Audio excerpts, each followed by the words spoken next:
and call everything. Every time I pick up the phone, I'm getting something done. Anytime in life, and you really pick up the phone, you gotta get something. You can't let them off the hook, man. Your tongue gotta be quicker. Your mind gotta be quicker. Your motivation gotta be motivating. The whole shit, man. You gotta make people believe they could fucking fly. Outwork your self-doubt. Outwork yourself is a wonderful quote from Alex Hormozy, and it follows up with this. And I want you to really bite into this because I think this quote, this comment is really meaty. Your work works on you more than you work on it. Let's say that again. Your work works on you more than you work on it. No work is in vain. This is the absolute, without a doubt, the more people you talk to, the more people that you have a quality conversation about real estate with, the luckier you will be. Without a doubt. The more people you talk to, the luckier you're going to be. That's how we start to build in opportunities into our life.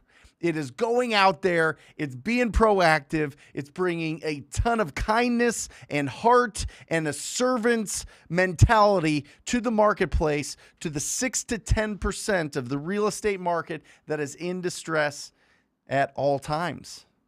At all times. That's the lead generation part. And I know that's the toughest part when we're getting going. That's the momentum. That's the engine that's really pushing us, that's really building up not only our confidence in what we're doing, but our experience. The work works on you more than you work on it. I absolutely love that. I think it's so different. It makes working exciting. It makes working, even if it feels like it's repetitious, even if it feels like it's boring, even if it feels like, you know, you're getting rejection and there's a lot of negativity and there's a lot of pessimism and there's a lot of things that you have to block out mentally.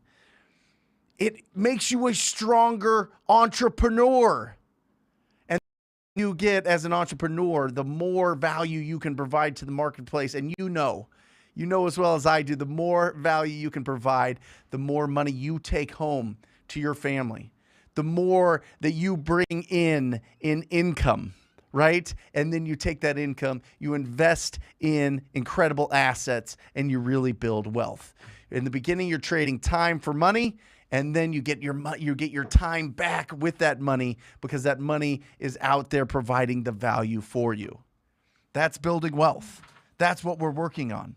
That's why our brains are different. That's why we were sitting in class in 3rd grade saying to ourselves, why is the teacher telling me to do this? I don't want to do that. I want to do this over here. Or when we're going through high school and we're like, you know what? I don't really like staying in this little box thing. I don't really like sitting in a row every single day, just basically just being trained to be some other cog in a wheel of something bigger than myself. No. That's not, is it? Not at all. We're thinking bigger. We're thinking control. We're thinking opportunity. We're thinking about leaving a legacy to our family. Not only of just wealth, not a legacy of not only wealth, but of actually going out there and doing something spectacular and leaving a path for our loved ones, leaving a path for the people that we pull into lives. That's incredible. The work more than you work on it. I love it. Welcome to Real Estate Investing Live with Brent Daniels and my man here, Raphael. How are you, brother? I love it. I mean, what you just said just got to me. I'm doing real good, thank you. Good. Yeah, well, and super happy to be here with everybody. Well, good. We about comping properties here. This comes up time and time again. All right. If you look at the 3 silos, the 3 parts of our business, lead generation, it's then conversion, and then it's exit strategy. But that middle part, in the conversion part, is where we do our due diligence. This is where we're pre-qualifying the property owners. We're finding out about the property so that we can come up with the right price. Remember, whenever we're negotiating with real estate, it comes down to 2 things: price and terms. The third thing is you. Obviously, they have to trust you, but really looking at which dials that you can turn price and terms. All right. We're not going to convince anybody of anything.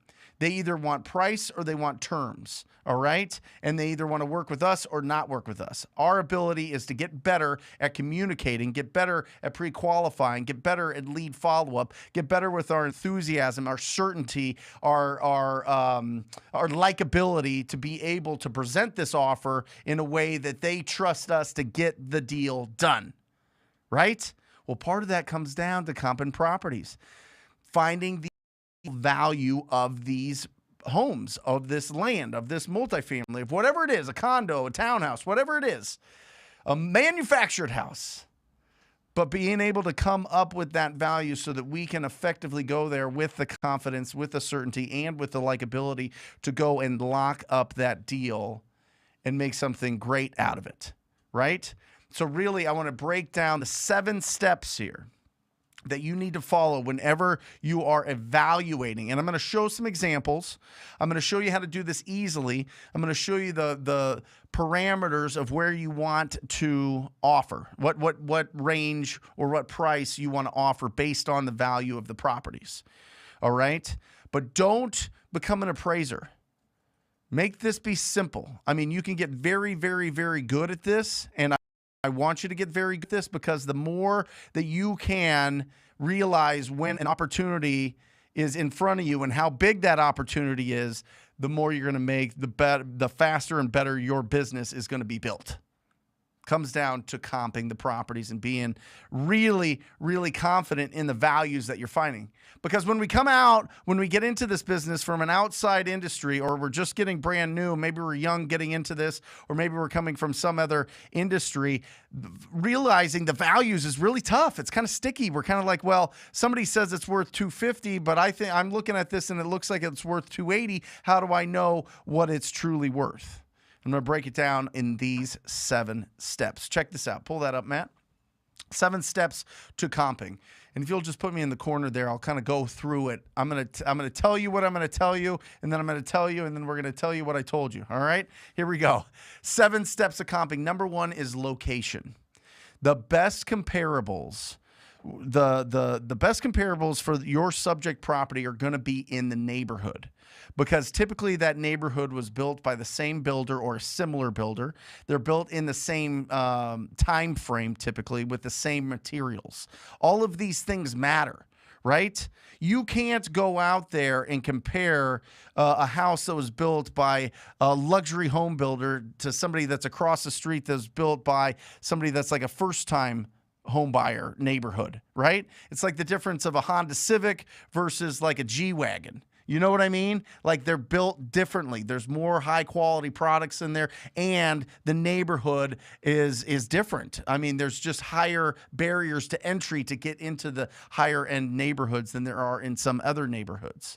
So it's really important to start in the neighborhood first. You want to find a property that is as similar to your property in the neighborhood, right? So Matt, if you'll just put on the screen here, I've got Newark, New Jersey pulled up here because we don't give a lot of love to New Jersey for some reason. That we have incredible wholesalers out in New Jersey. But if you look at this, you can see you want to be pulling comps within the neighborhoods here, right? Before you start crossing a major street, and a major street is usually 4 lanes. Right? But you want to pull the comps in this neighborhood first, because these are going to be the best values. Now you're going to see something unique here, right? And this is an example of under areas. Look at this. Look at the area that I'm looking at here. These properties look a lot different than these properties. Remember that, and this goes back up the 7 steps here. This is really important. This is going to number 5 here. I'm kind of skipping around, but floor plan really matters. 1 story is not a comparable for a 2 or 3 story. All right? 1 stories with 1 story, 2 story with 2 story, 3 with 3, 4 with 4, whatever it is. Single family, you comp with single family. Multifamily, you comp with multifamily. All right? Now, we go to number 2 here. So you're in the, first location, neighborhood first, then half a mile. If there's no comparables, then you got to go a half mile and then a mile out. All right. This is what an appraiser is going to do once you sell it to your cash buyer and they fix up this house and they sell it to somebody that's going to live in that house. An appraiser is going to go and determine the value as a third party so that the bank understands the value of this property. That's how they determine how much they're going to lend to somebody that's going to get conventional financing. And this happens both with portfolios. If you want to buy it and burr it, or buy it and keep it in your rental portfolio, at some point, most people refinance, and you need a loan for that. And to get a loan, you need, or you sell it to a fix and flipper, they fix it up, make it amazing, sell it to a family, and they have to get the appraisal. But what an appraisal is going to do is neighborhood, half a mile, and then mile. All right. And then what they're going to do is what sales have happened in the last 90 days, what sales have happened in the last 180 days. That's where they really want to stay. 90 days is the best indication, the best comps that they're going to use. And then 180 days if they need to, if it's very rural. And then if it's really rural and there's not a lot of comps, or it's a very unique property, you can go out a year. Okay. But what you want to do is when you're running your comps, when you're pulling comps, you want to be pulling 3 months first, see what's there, 6 months next, and then a year, so that you can get a really accurate idea, especially in this market where things are appreciating like crazy and there's a lack of inventory. And 1 month the property's selling for $440 and the next month it's selling for $480. You need to be on top of that and watch the trends. Watch the trends. This is one of those spots, and I'm not an analytical person at all, as you could probably understand, but this is one part that I really sink my teeth into early on, really got a lot of reps in, because you get this right, you can understand, again, I mentioned it before, you can understand the true opportunity of the properties that you're running into on a daily basis. Because I know you're out there being proactive. I know you're out there getting a lot of leads. Now we need to convert those, and we need to make sure that our values are right. Next, number 3 is plus or minus 15 years is typically what an appraisal guidelines is going to look at. Okay. Now, if you're in an older property, maybe it was built in the early 1900s and the rest of the neighborhood was built in the 1950s, or, it was built in the 1930s and then it's a big gap because of the war, World War II or whatever, you can expand that if you need to. All right. I would say that if you are within, 20, 25 years in those older properties, that's going to work as well. But if you can find 15 years, that's ideal. And then plus or minus 15% of the floor plan. So if that's 1,000 square feet, you're looking for properties that are 850 square feet to 1,150 square feet. That's the range that you're looking at for the ideal comparables, so that you can get the most accurate value for that property. All right. And then the last two, 6 and 7, is the condition of the property. Right? The condition, how much does it take to renovate this property, right? This is going to help you determine the as-is value. Now, the future repair value is fantastic. That's good to know, but you need to know how much will it take to renovate and rehab this property in this market. San Francisco costs a lot more than Corpus Christi in rehab. Just does. Material, labor, all of that, right? So understanding your market and what the actual condition is the first part, and then how much does it cost to fix it up, all right? And then the potential. Once it's beautiful, that's what you're looking for. Once it's beautiful, totally fixed up, you're looking for comparables in your market that are selling for the most. The ones that are the most beautiful. Those are the best comparables for your cash buyers, because that's what they're going to base their strategy for this property off of, right? You have a brand new, totally beautiful house versus a house that's getting renovated. It's much different. You're looking at, okay, I've got a brand new house built here. Down the street is a comp that is totally renovated. I need to use this older renovated comp, not a brand new house. But you're looking for that renovated house. You're looking for somebody that's actually done a fix and flip. You can play around a little bit with new build, but it gets a little bit tricky. I don't want to get in the weeds there. I don't even know why I took it there, but to be honest, but really you're looking for rent. You're looking for the most renovated house, the ones that are flips, the ones that are staged and they're empty and there's nothing in the closets, right? You're looking for these things when you're looking at the comparables. Take it for instance, okay? I'm going to just take this random house here. Let's go for a vacant house in Newark. I'm going to go with this one here. I'm going to go with this property. And all I'm going to simply do, and this is just to do it really quick here, guys. And obviously, as you can see right here, this is an estimated value. And if you have PropStream, ttpdata.com, if you have PropStream or batch leads, whatever it is, but if you have, they're going to give you an estimated value, which is fantastic. But let's see how this compares to some of the bigger sites. So I'm going to search that address in Google. You're going to see Zillow pops up. You're going to see Realtor pops up. You're going to see Trulia pops up, and you're going to see Redfin pops up. I love that. I love looking at Zillow. These are the three: Zillow, Realtor, Redfin. I like looking at those three, adding them all up. Can somebody have a calculator ready so that we can add this up and get an average? I like going here. So right here, we've got a Zestimate. Well, it just sold. That's going to make it easy. But 433,700. Okay, 433,700 for Zillow. Realtor.com has it at just 431. It's got it there. Median price is 350 in the house. It's got the sold price on there, so it's not going to be an average. So that's 431. Oh, so, sorry, that was apartments.com. We don't want that. We want Redfin. And Redfin has the sold price as well. Well, this one didn't. Estimated price right here, 430 to 474, right? So I would probably take a middle ground here at like a 450, but we know this one sold for 430. But you guys get the you guys get the methodology here. Take those three, add them up, divide by 3. What is it? I had it and then I lost it. Okay. 431 on those two. Yeah. What? 448. 448. 448. Sold for 430. Value here 434. It's pretty accurate. Now this one obviously just sold, but I can do this with a different one. I don't want to bore everybody. I want to open this up to the exciting part of question and answers. But you guys understand. Take those three: the Zillow, the Realtor, the Redfin. Combine them, divide by 3, and that should give you a pretty good idea. And then you multiply it by this chart right here. All right. This is really important, and it'll give you a really good idea. And this is to make it very simple. You take it, if it's over 250, like this property here in Newark at 440, I would offer 66%.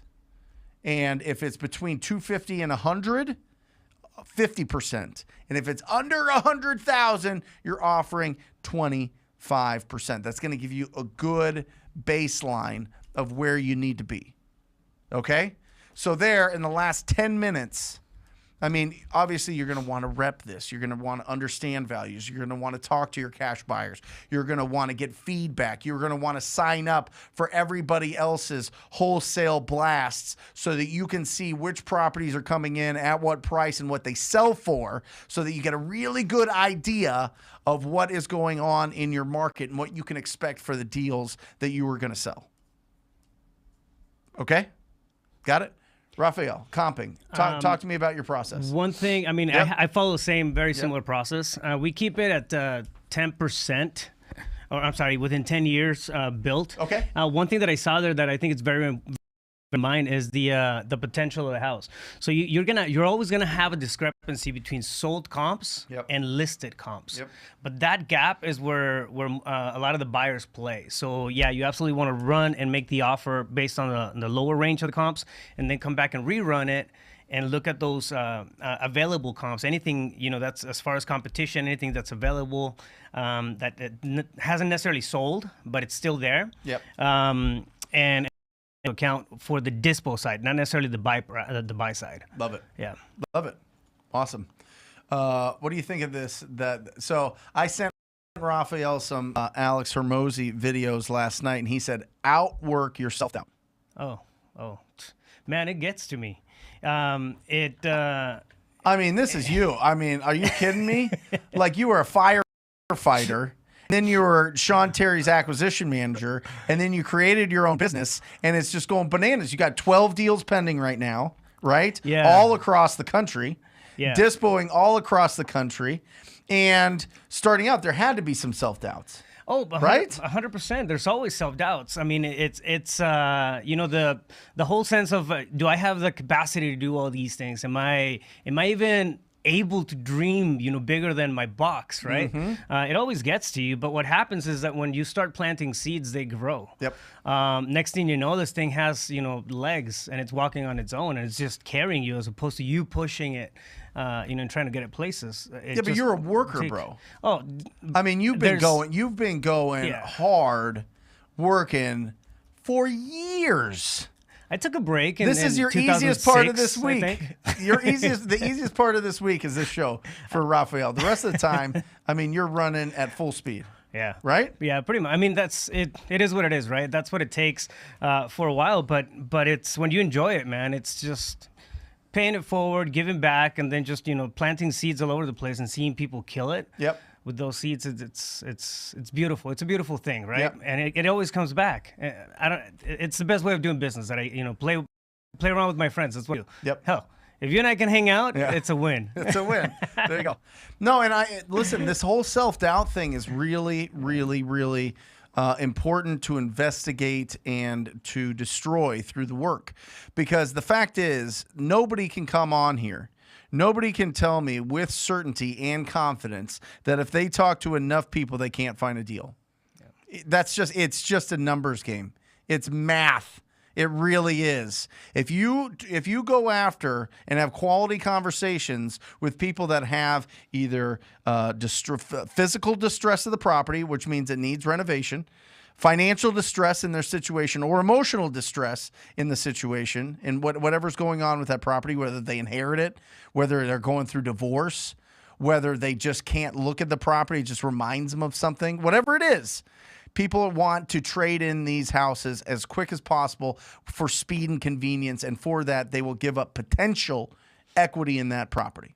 And it happens hundreds of times a day. Hundreds, if not thousands of times every single day. I know you can do it. I want to give you all the tools for you to do it. Make sure that if you are not part of TTP Insider, you become it, because I'm telling you, we add versus new tools every single day to TTP Insider. Make sure that you get in there and take advantage of that. It's absolutely free. Absolutely. One thing I will ask as we get started on question and answers, as we start getting going on celebrations, as we get going on whatever, you want to comp a property, we can do that. This is your show. Over the next 95 minutes, this is your show to get whatever you're working on and to get recognition for the work that you have put in. So make sure that if you have something to celebrate, you put it in the comments. Alejandro will send it up and we'll ring the bell for you. Or if you have questions, make sure you put it in there. Would love to answer those for you. But really, focus on it. That outwork your self-doubt. Outwork it.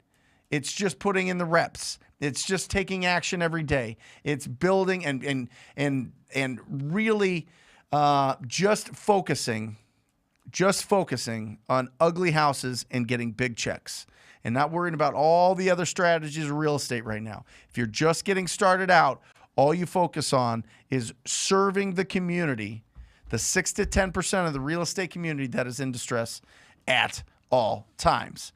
And real quick, it is my dad's 68th birthday today. Ooh. So happy birthday, Dave Francis Daniels, my dad.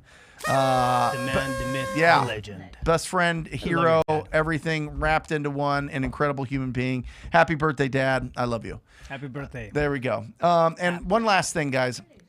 To really help out this channel, I think I knew it, but I didn't really know it. Make sure you guys are hitting the like button on this as we're watching this live. If you're getting value out of this, hit the like button. Really helps out the channel, and we really, really We want to spread our message to as many people that have the same brains as us. There are way more deals than there are us, so we need to squad up with the best of the best. And if I can help attract them to you and attract them to this show, that will really, really, really benefit everybody that's in the comments section, everybody around the country, to be able to squad up. So make sure that you're putting in where you do business, and also hit that like button so that we can finally get figured out by YouTube's algorithm, which has never happened, but someday it certainly will. Anyway, let's open this thing up.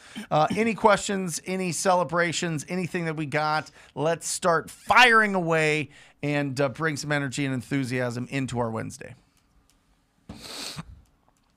Hi, Alejandra, Matt, and Raphael. How about rural properties from Lewis?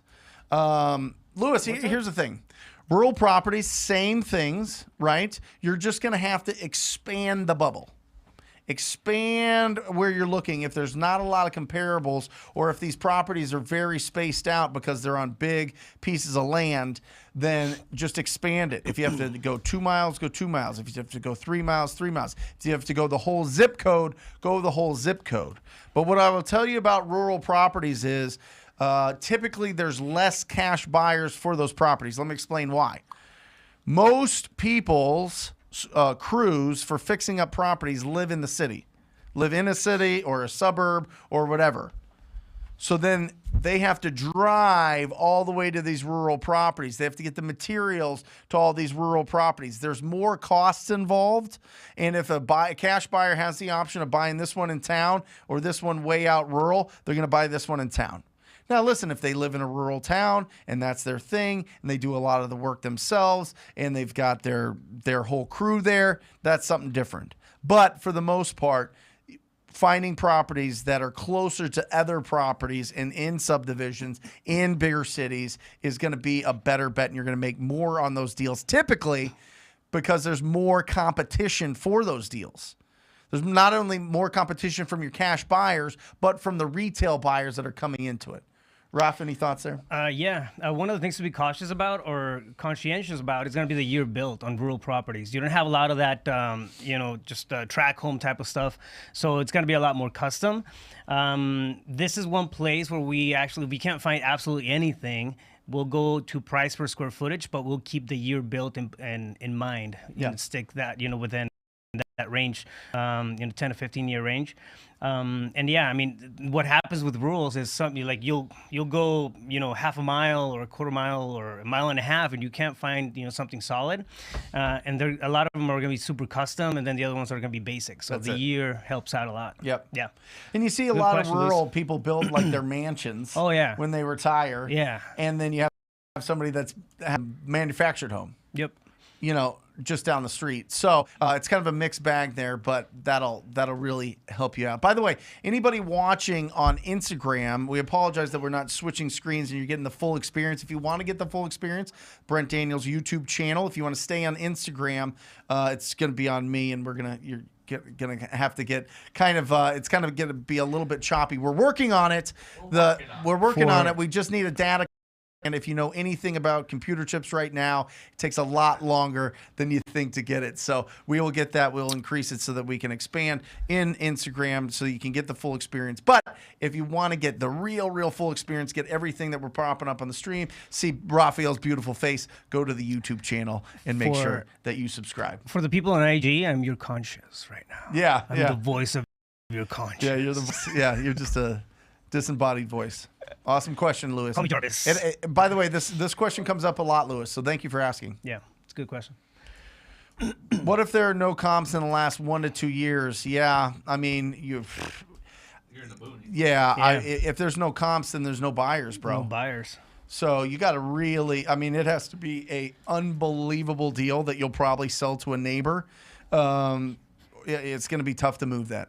I would pull yourself closer to in town. I know that you probably called in town, Lewis, and then they're like, oh, and they said, no, I don't want to sell this property. And you're trained through the script to say, well, do you have any other properties you might consider an offer on, maybe even a piece of land, whatever it is.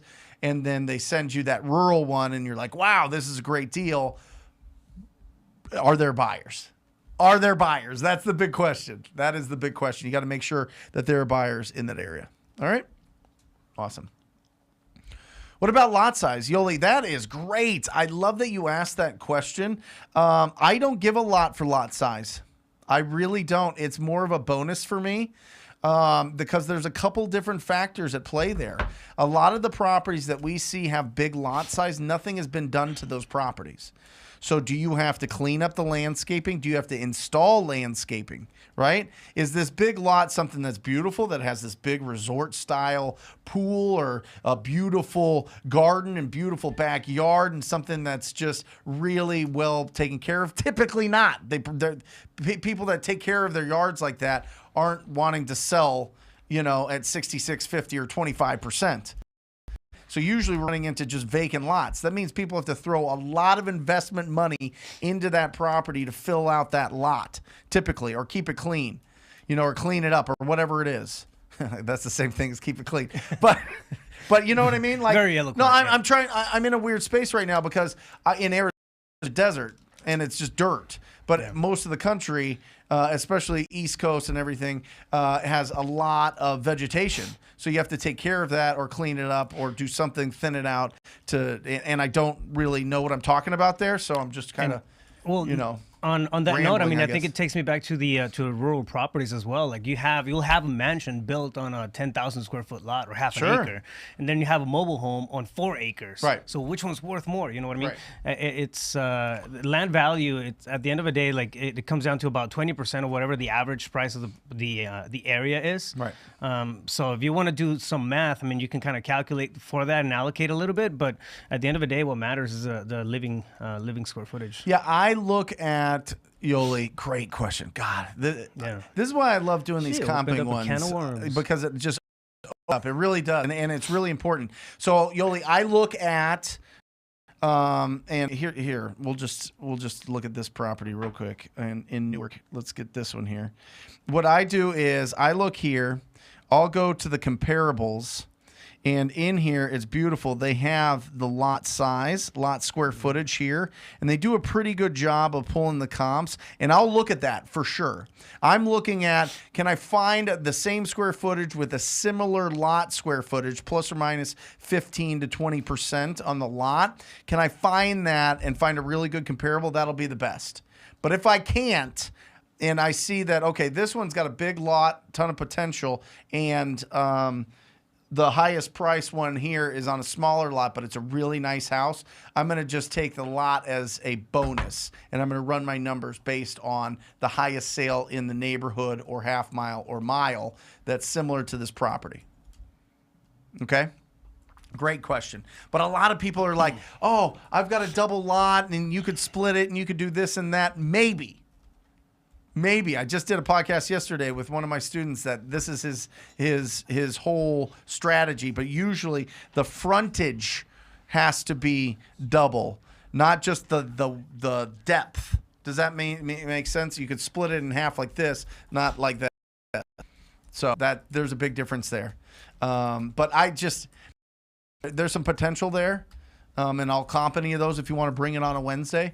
But for the most part, I just don't give much value to lot unless you can split it, unless it makes sense to. Awesome. That goes into zoning. That goes into it does. It goes into the planning and development. It goes into all those. And at the end of the day, we're trying to put together a deal, right? We're not the developer, so getting too complicated on things it doesn't really serve you as a wholesaler. Just understand where you're at. Do just a solid assessment of where the offer should be. When in doubt, go low, anchor low, and then set it up with the buyer. Yeah. But keep it simple. Yeah, Mason, fundamentally, why do you run comps? To know what price you can offer the property owner and what price you can sell it at to a cash buyer, and or what you can make if you decide to take that property down, clean it up, put it on the market, take that property down, do a total renovation, flip that property, take it down, clean up that property, put a tenant in it, add it to your portfolio. All of those things matter. It is the financials that you're figuring out when it comes to running comps. That's the importance of it. Great question. Love it. And you got to run comps. I mean, you got to do your numbers before you start talking to anybody. James, here we go. In Phoenix, what numbers per square foot do you use to estimate cosmetic, average, and full rehab repair costs? I've been using 30, 45, and 60. That's pretty good. Yeah, I like that. I'll do it a different way here, James. Why don't you pull that up? We need to adjust this. We've talked about this for a month. Can we put it on the put it on to adjust this up 10 grand? This fix and flip repair cost. Add $10K to all of this. Seriously. That's where it's at. Add $10K to all of this. And it just depends on what area you're in. I think you're a little bit high there. Go back to 60? James. Because at that price you would be, if it's, wow, this is bad, for 1,000 square foot or 1,500 square foot at $60 a square foot, you could get it done way cheaper here in Phoenix. I mean, you're talking, if that was 1,500 square feet, you're talking 85,000, 90,000 at $60 a square foot. That's way too much. That's way too much. So I would use this chart here, James.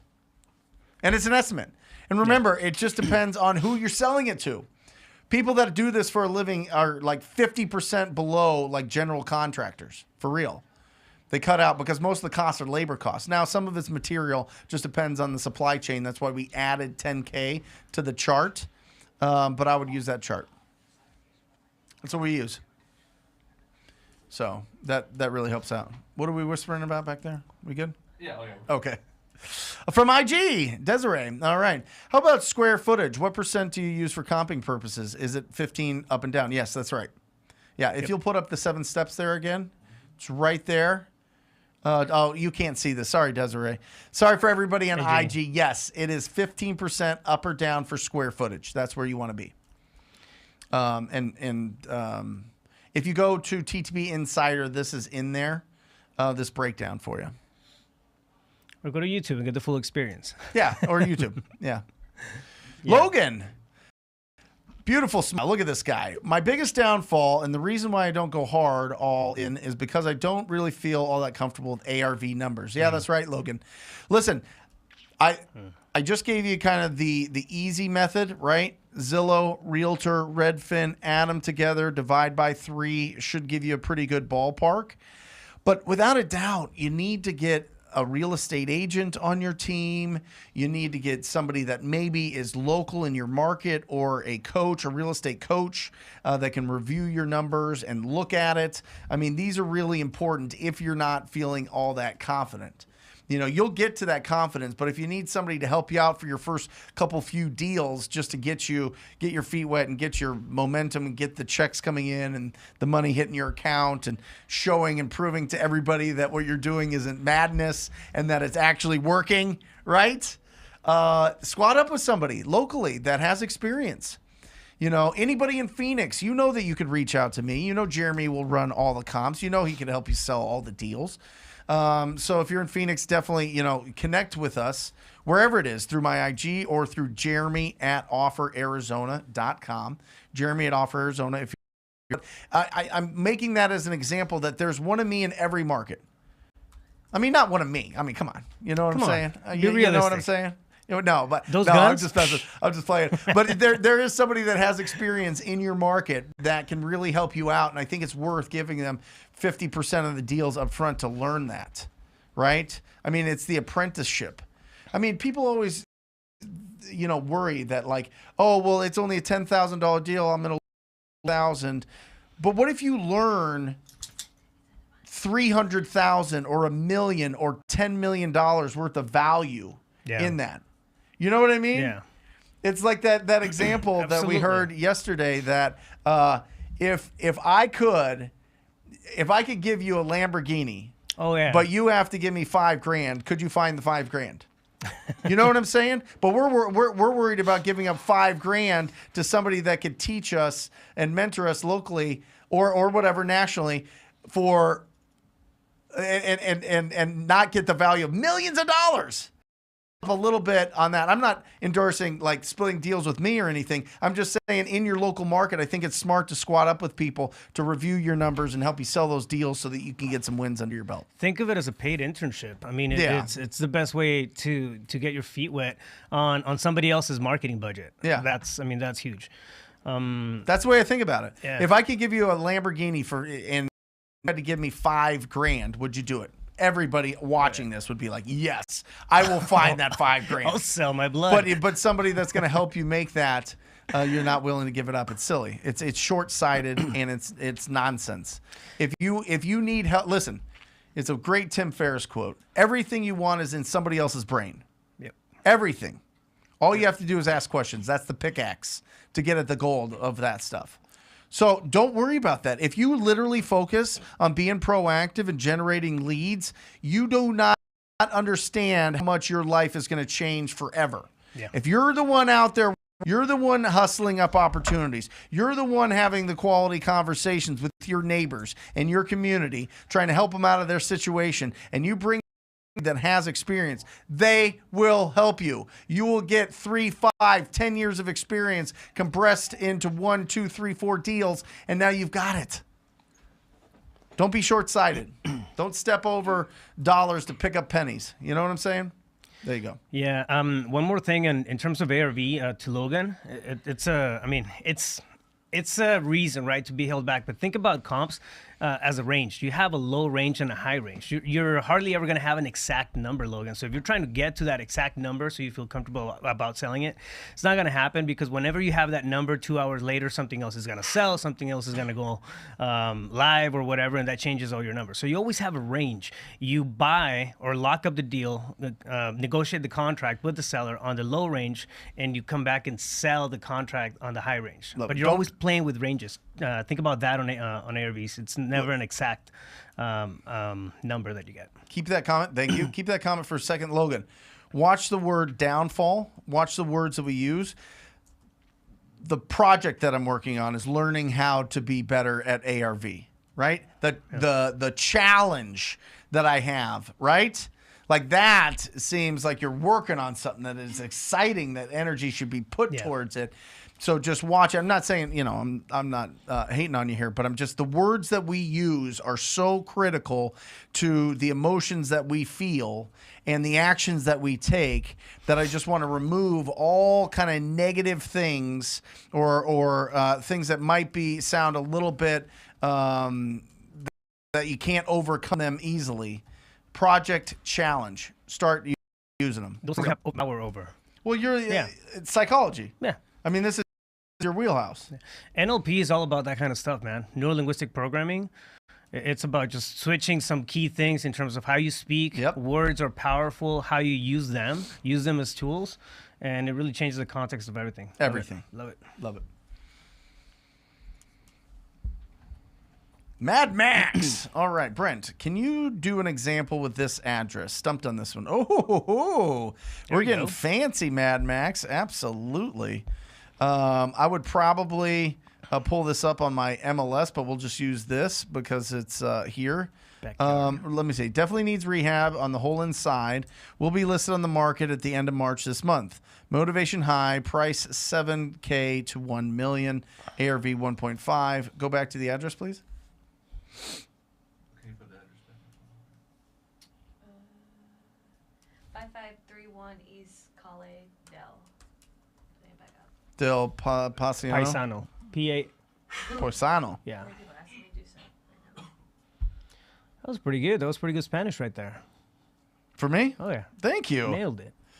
Look at this. Okay, fantastic. Great area, by the way. Let me take a little area here for you. This is prime time. This is right there at 56th Street. This is Arcadia proper. They want how much for this? Did he say 700? Yes, 71 mil. 700 to 1 million. Well, close to 700, but I think it all works, to be honest. I know this area very well. Yeah, look at these comps. Look at these comps. I'm just telling you, this area is bananas. There's a lot of potential. I'll look at this lot a little bit more, but you've got $3 million here. And this is probably a renovated new property. But yeah, if you could get it for that price, I would definitely get it for that price. Yeah. This is 2,000. This is 2,005 square feet. Let's see if that's accurate. Yep. House built $3 million. It's got to be bigger than that, I would assume. Let me see this. Whenever I feel like the numbers don't line up, like 2,000 square feet for $3 million, I like looking at, it's 4,700 square feet. That's why. 700 square feet. So PropStream, update your data. Come on, man. Anyway, 4,700 square feet. You could see, boom, sold. Ton of potential. Let me see if this lot gives us any kind of love here. How big is that lot that one was on? 14,000 or 16. Yes. Somebody will tear this down. Yeah. Somebody will tear this down and build their dream house here. If you can get it for 700 to $1 million, lock that up, bro. Like, you need to sprint right now. That is phenomenal. I love it. There's just a ton of potential. I'm just telling you right now. These are some of the comps here. But you've got, if you get it at 700, it's going to be a massive, massive deal. Even at $1 million, I think that you can do something, because look at this. This is what's interesting. Let's look at this. Let's look at the actives in this area. Let's get rid of the solds. How many actives show up, Raphael? None. Don't see any. None. Supply and demand matters, everybody. And I know this area. 100%. Get after that deal, Mad Max. Are you kidding me? It's a high demand area. I have a ton of buyers for help. Let me know. DM me or email Jeremy at OfferArizona. He's going to be a lot faster. Maybe not. All hundreds on it. All hundreds the fastest. Anyway, there you go. Get it, brother. Yes, motivation. You need to right now, Mad Max. Go right now. I wonder if he's got a Mad Max car that he can get on right now. If he doesn't, I'm going to be super pissed. And then just he better have the full mask. Drop and just be like crazy. Mad Max attitude when he's signing that contract. Yeah. Are you going Tom Hardy Mad Max? Or are you going Come on, Gibson. Keep it OG. No, Gibson. All right, good. All right, Desiree. That Brent is always helping newbies and reminds us that it does not start out rewards. Absolutely. The rewards of hard work 100%. always pays off. Outwork your self-doubt. Alex Hermosi. Yeah. Love that quote. He's Really love that guy. He's really smart. Outwork your self-doubt. Work your self-doubt. I love that. I'm going to say it 1,000 times. It means do the work, and then the work will do you. That's it. That's what it comes back to. Well, he said your work works on you more than you work on it. Beautiful. No work is in vain. Yeah. It's working on you somehow. Yeah. Even when you don't want to do, you learn, I don't want to do this. Yep. But you're not stuck in neutral. Yeah. Neutral is the scariest part. Even if you're taking action and it's in the wrong direction, you're learning something. Neutral is the toughest one. Neutral is where you get killed the most. Just take action. What are you going to do today? Who are you going to talk to today? Who's going to sign a contract with you today?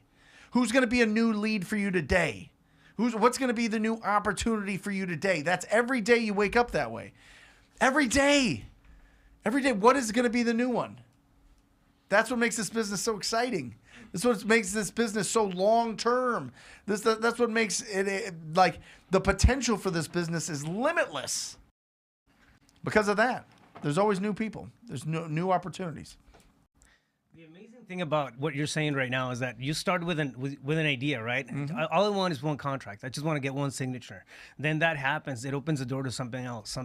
Next thing you know, I mean, how many people do we know in our space that started a couple of years ago and now they're developing? They're doing, I mean, hell, they jump into software. They jump into other stuff. This is a gateway. It's like one of the best gateway drugs to entrepreneurship.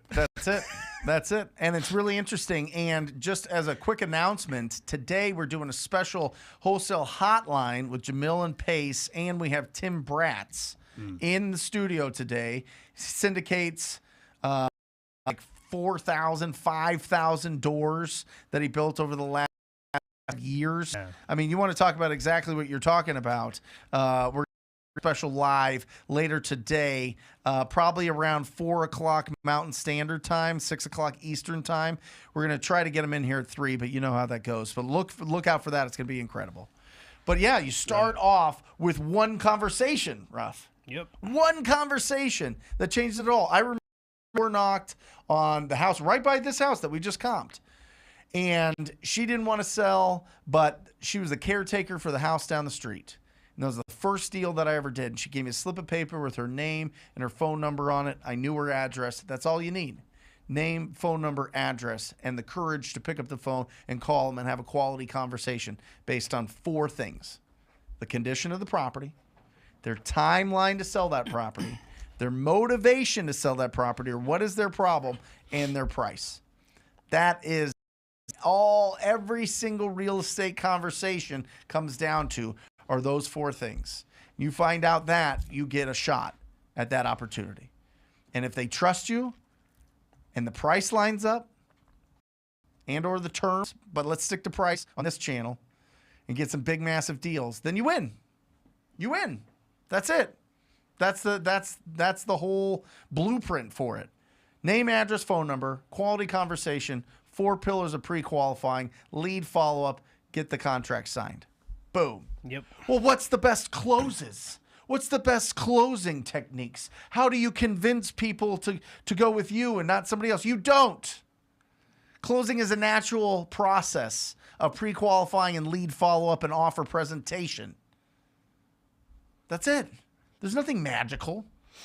You have to ask them to sign the contract, but that should be already set up by getting advanced agreements throughout the whole process. Is there anything stopping you from moving forward? What should we do next? If we agree on next, right? There's no magical, slick ways to like get people to do business with you and not somebody else, right? There's you going out there with your certainty and likability. But in the end, if you convince somebody, they're going to back out. They're going to ghost you. They're going to disappear. And then it turns into a whole nightmare. And then you have to put a memorandum on the property. And that turns into...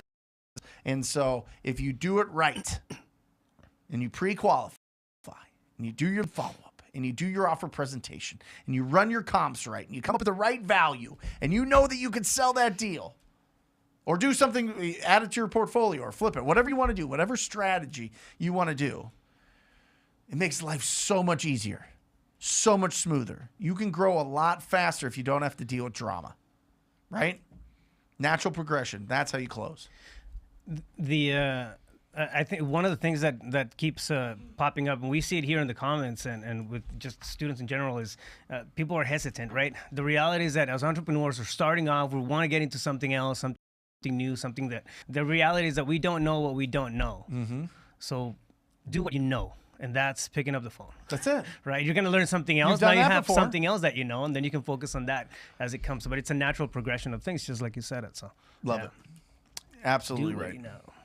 Absolutely right. Hit that like button. If you're getting value, hit that like button. It helps us grow the channel. Apparently, when you do live things, streaming, the button really helps out. Obviously, any comments and any...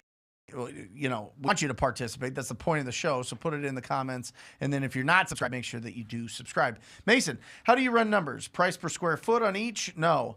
Add each and divide by numbers of comps you have. Multiply that. All right. That's too. You're way overthinking this, Mason. Yep. Way overthinking this. Find somebody that sold a property that's a similar size and a similar age, and that's your comp. That's it. You're not an appraiser, bro.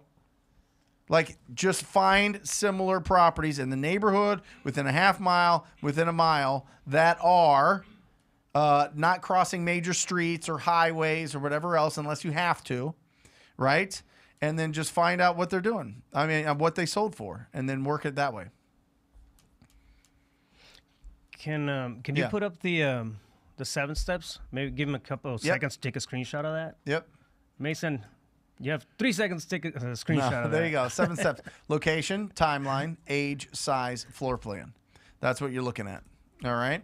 And then obviously what's the condition is going to what price you can offer and what's the potential. What is the highest sale in that area? All right. I mean, you could go. You could price per square foot if you want, and get it real. But if you're comping within 15% of the square footage, it should be pretty close anyway. If your property's 1,100 square feet and theirs is 1,200 square feet and they got 250,000, you should be able to get about 250,000 if you have the same amount of bedrooms and bathrooms.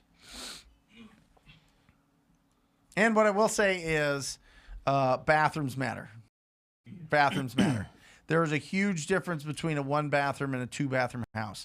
If it is a 1-bathroom house, you can only comp based on 1 bathrooms. Bathroom, not plural, right? If it's 2, then you can comp at 3 or 4 or 5. It doesn't matter, but there needs to be at least 2 and then comp it. But if it's 1 bathroom, comp with 1 bathroom. Great point. Michelle, on those comps, wanting to offer with those percentages, are you subtracting if they still owe mortgage? No, doesn't matter if they owe a mortgage, Michelle. Now remember, the mortgage has to be less, their liens have to be less than your offer, or they have to come out of pocket, right? So it's nice to know what their mortgage is, but for the most part, it should be under the price that you can offer. Okay, just make sure. And listen, the beautiful thing, if you look up here, let me see if I can get this one going here. Property details, mortgage transaction. Here you go. This one shows my guy Mad Max going after this property. You can see the loan amount was $625. Okay, and that started in 2008.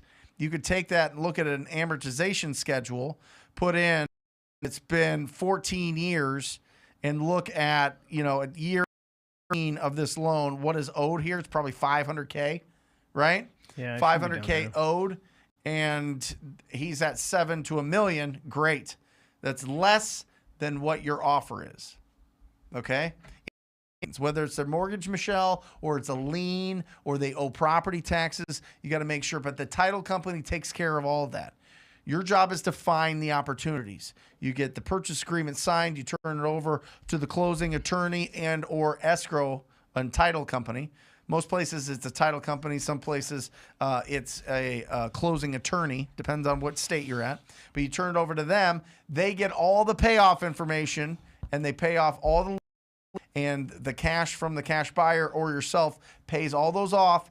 The owner gets the difference, gets whatever's left over from paying off what they owe and your price, and that's what they take home, and then you get that, or your buyers get that property. Jack, Brent, where do you find the name of the person that bought the property down, trying to find buyers in the same neighborhood? Love that. So I would assume that it's, well, first of all, you can find that on PropStream. Yeah. I mean, you can find that on ttpdata.com.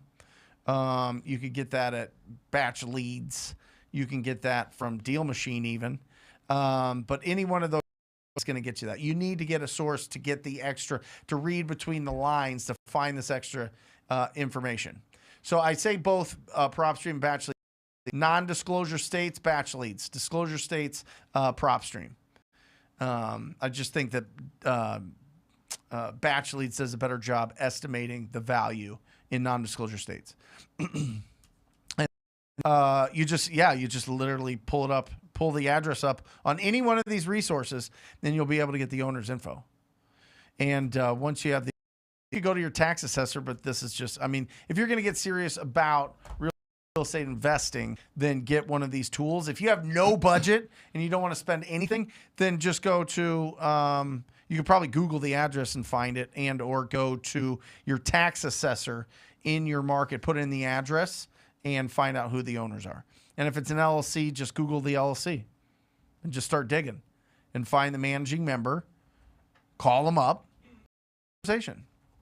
But you could really skip a lot of that, Jack, if something's sold down the street and put on the market, the real estate agent is probably their gatekeeper. Talk to that listing agent, and that'll help you out as well. Did I miss anything? No. Well, if they want to try some of that data. There's a 7-day, isn't the dial? Yeah. Yeah.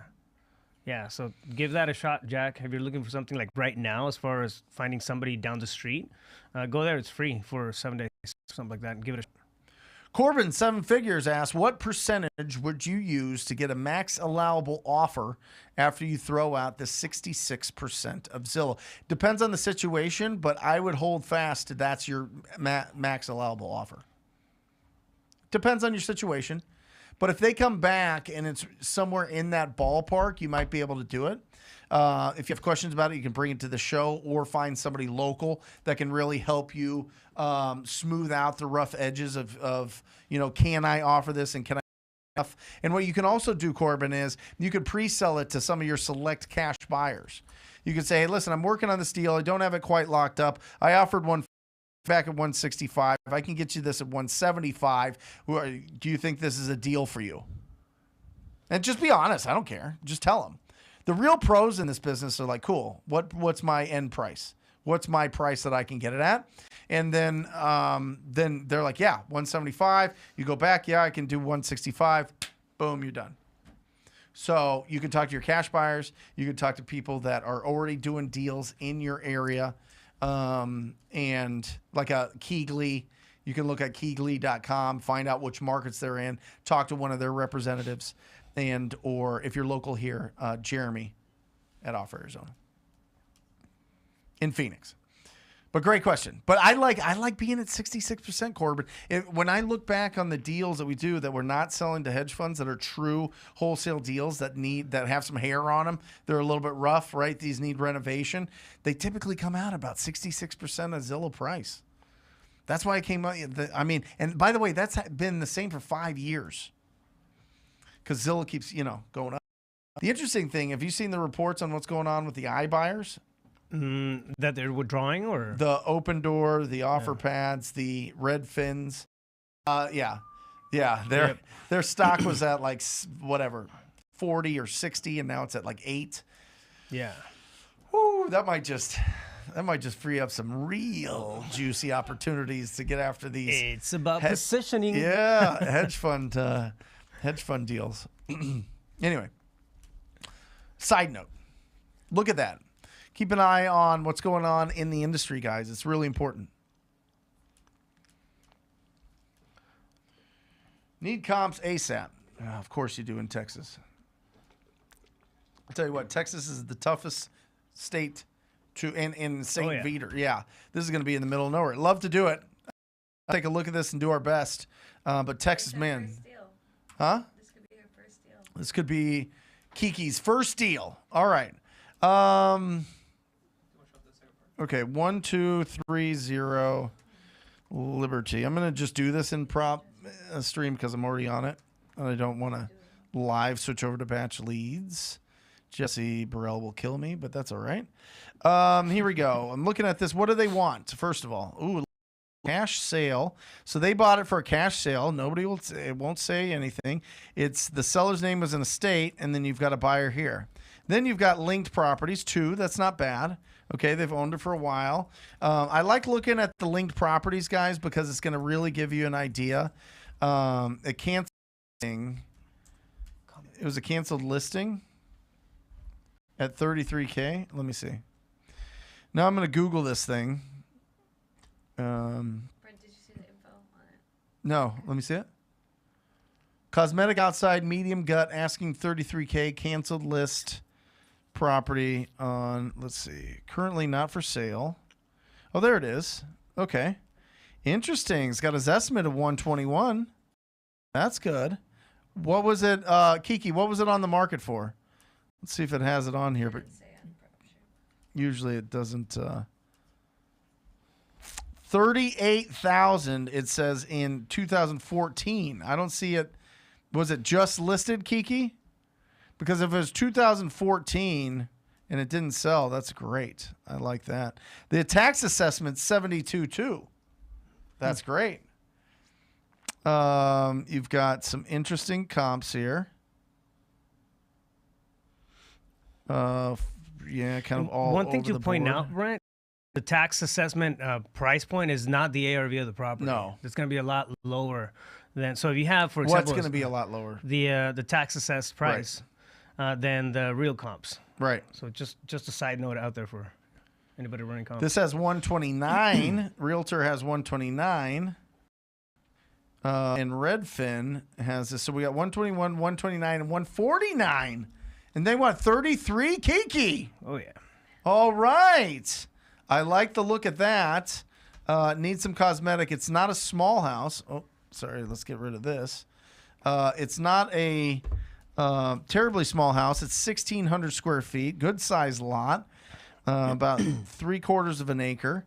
Let's see if they're going to give us anything here. We got some comparables of estimates.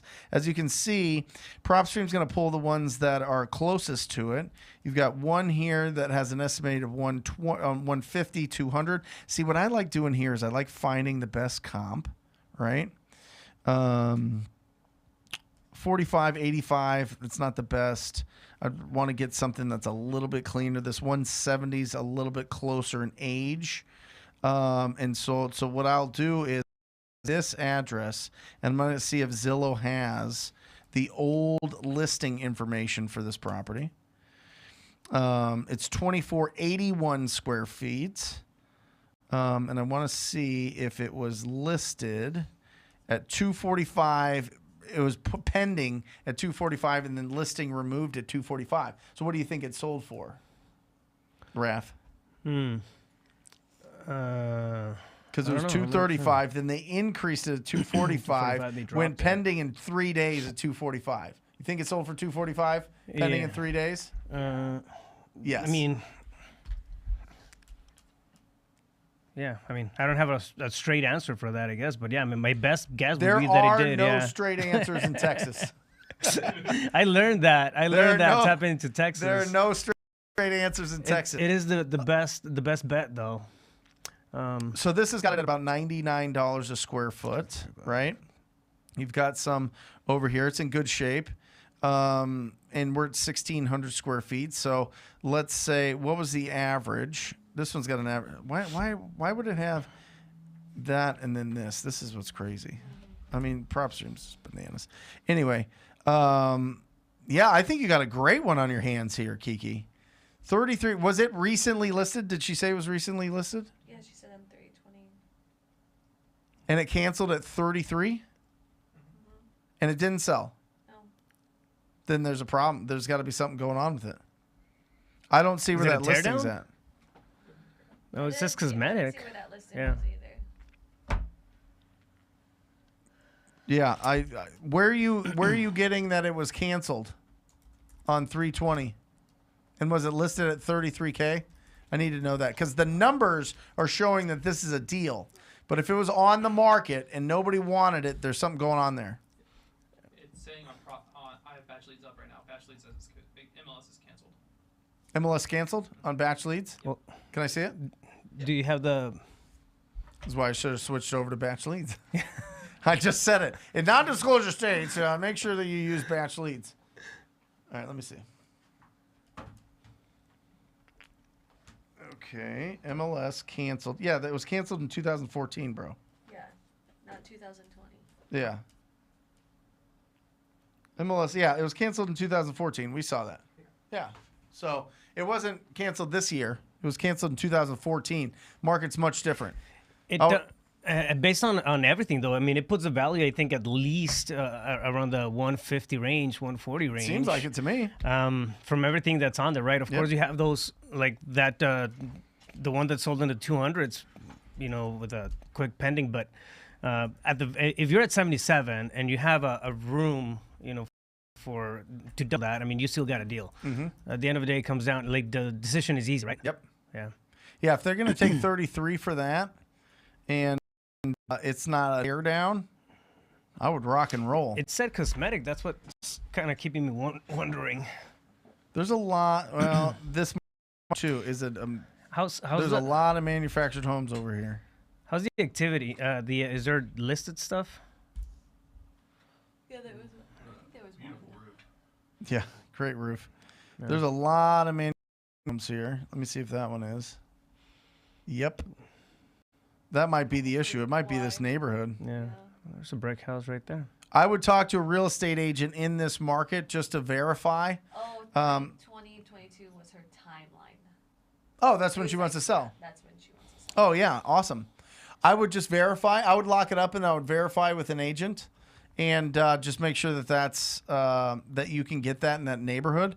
Because the only thing is that I'm seeing now is a lot of manufactured. Yeah. A lot of manufactured. But maybe that doesn't matter. But maybe it does. Yeah. There you go. Awesome. Great job, Kiki. Look at you. That's awesome. I think it's a good deal. I mean, I'm seeing more houses on the street over here that look like actual houses. It's a mixture there. So 33. I would lock that up, Kiki, and probably sell it for 50, 55. Yeah. Maybe more. That's awesome. Good. New to virtual wholesaling, what top 3 states would you recommend we start wholesaling in? Well, I would say a couple different things. It's a lot easier to understand values in non-disclosure states, so I'd look at that. I would look at populations of 500,000 or more. I would look at that. And I would look at non-judicial states. So non-judicial states, and then just make a matrix of it, Desiree. So you're going disclosure states, the non-judicial states, and populations of 500 to 1 million. We should put a chart on that or something. That would be cool. Yeah, because non-judicial, they don't have to go through the courts to foreclose, which means that private money lenders want to be in those states because it's easier to get the properties back and to minimize losses if they do have to foreclose on a property. And so that makes it easier for more capital to flow into those areas, which means there's more cash buyers. All right. And then disclosure, because you can the comps very easily and understand the values, and then the size of the markets, because one, price point, I want you to be above 100,000 ARV on most of the deals that you do, and I want there to be a bunch of cash buyers in those areas. There you go. The perfect. When pulling a list, just going back to the last question, you can actually target it to the price points that sell the most. So you can do a little bit of digging in what's the average price point sale in whatever, after you figure out the states, and then hit those niches. That way you're going to have more comps available. You're not going to be comping on the outskirts and that sort of thing. You're going to have a bigger pool of buyers. It makes the virtual wholesaling process just a little easier. Yeah. Yeah. Love it. Josh asks, keep getting told I would sell, but there's nothing else to buy right now. Suggestions. Yes, Josh. I love that. Lead. You're having a conversation with somebody that wants to sell because they want to downsize, they want to upsize, they want to relocate to somewhere else or whatever else. Is that motivation? To sell as is cash? Why wouldn't they put it on the market? Great. 180 people will tell you some form of that.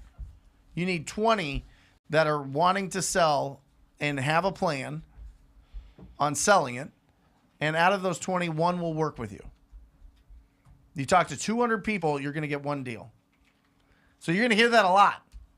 You're going to hear, stop calling me, take me off the list. Do you see a sign in my front yard? Why is everybody calling me about my house? Where would I go? How would I do it? All those things. Those are not leads. Great. I would sell, but there's nothing else to buy right now. Well, if you did sell, where would you go to next? Right? I'm not even hearing it. Where would you go to next? Well, I would want to go over here. I'd want to buy a bigger house, a smaller house. I'd want to move over here, here, and here. Okay, great. How soon would you like to do that? Well, I'd like to do that as soon as possible. Okay, if you sold this house and you just took your time and you rented somewhere for a while, would that work? Yeah, probably. Okay, great. Right? Like, where would you? Okay, if you sold it, where would you go to? Where would you go to next? Right. And then, you know, if they're just like defeated and they're like, well, I can't sell because what am I going to buy? I'm not going to be able to do anything. That's not your lead. The leads, they're going to sell, whether it's to you or somebody else. That's what you look for. So don't waste your time with it. Go ask the question. Well, if you did sell it, where would you go to next? And then if they're like keep shutting you down, move on. Keep them in follow-up. Things change. They find opportunities. Markets change. So keep them in your follow-up if it's a really beat-up house. If it's not a really beat-up house, move on. But if it's a beat-up house, that should stay in your database for eternity. Let me say that again. Eternity. If it is an ugly house, until that house sells, you keep it in there and you're doing follow-up and you're trying to talk to that property owner. Hey, Bill, I know that you said that you didn't want to sell right now because you had nowhere else to go. Have things changed? Have you found somewhere else that you'd want to go? I'm ready to give you this cash as is offer. Awesome.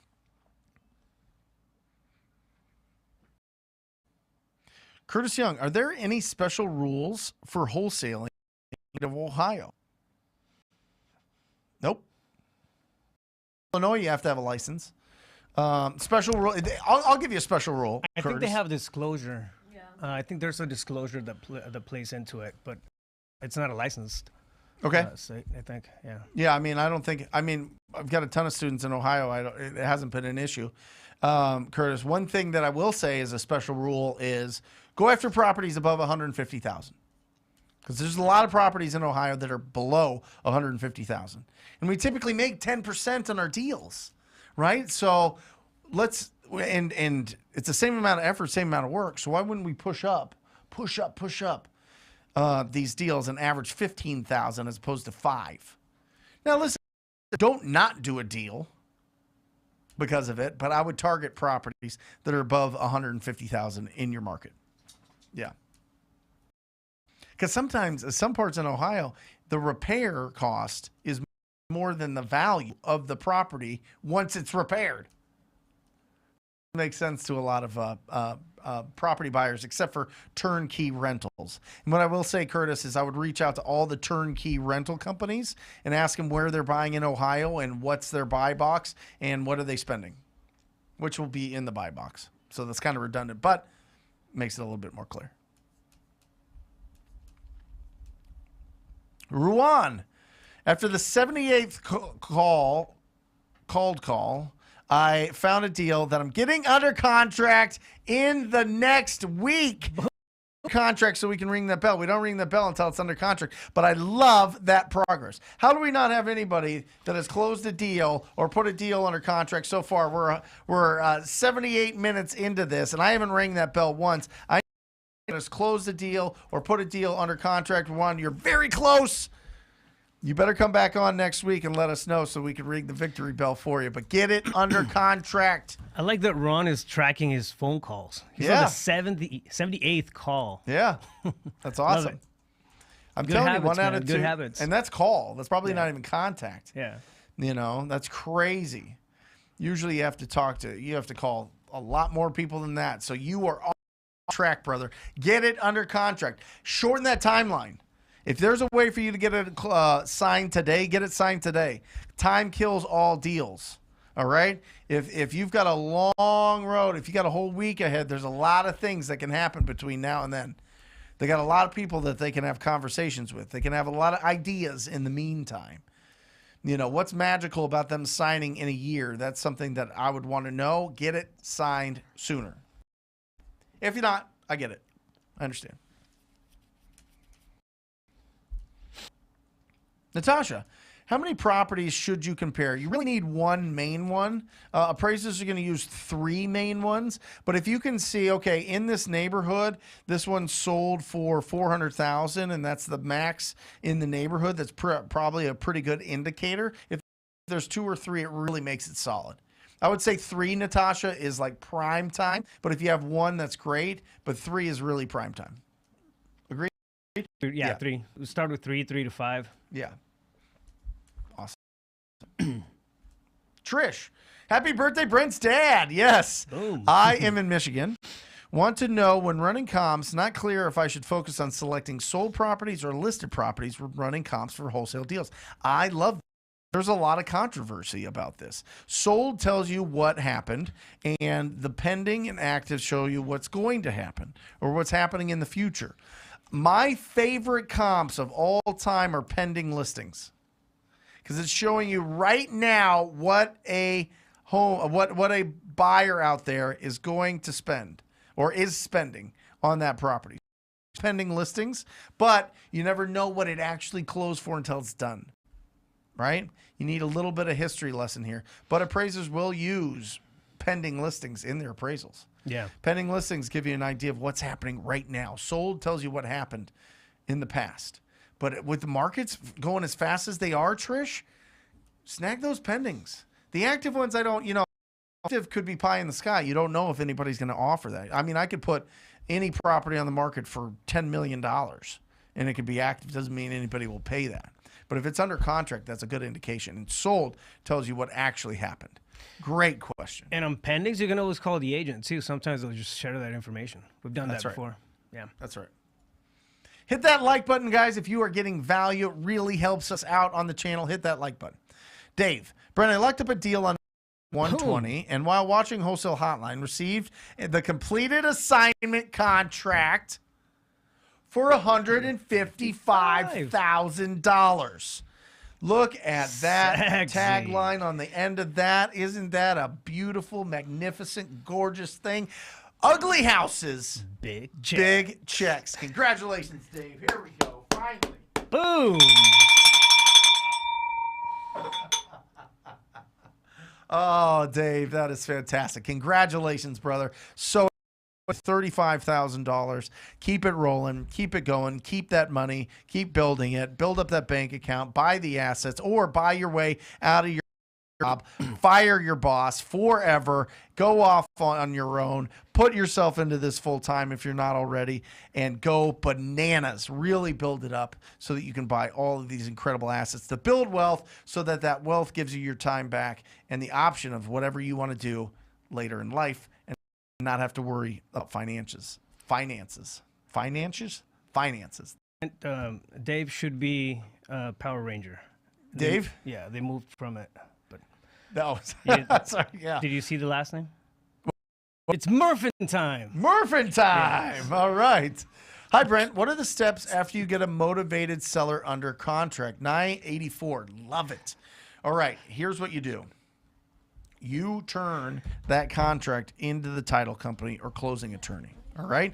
You get them to start the work. If you put an earnest deposit on the contract, you deposit your earnest money. So turn in the contract to the title company closing attorney. Turn in your earnest money if it makes the contract valid. You want to make sure that you do that. If a contract needs what's called consideration, which is the earnest money, you put that in, right, with the title company, and then you start getting loud. You start telling every single buyer, cash buyer, if you're wholesaling, I assume you are. If you're going to be wholesaling, assigning your interest in this, start getting as loud as you can with every single buyer you have and get it sold. That's the next steps. Okay?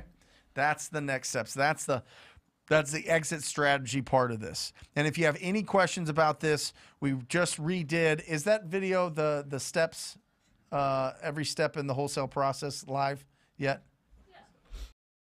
We have one, 17 steps, Nye. It's an older one. It's the most watched video on my channel, but also we redid that just to make it a little bit more clear and up to date. Not that any of the principles are different. It just, my team's like, well, do a new one. So I did it. But check that out. That'll walk you through the rest.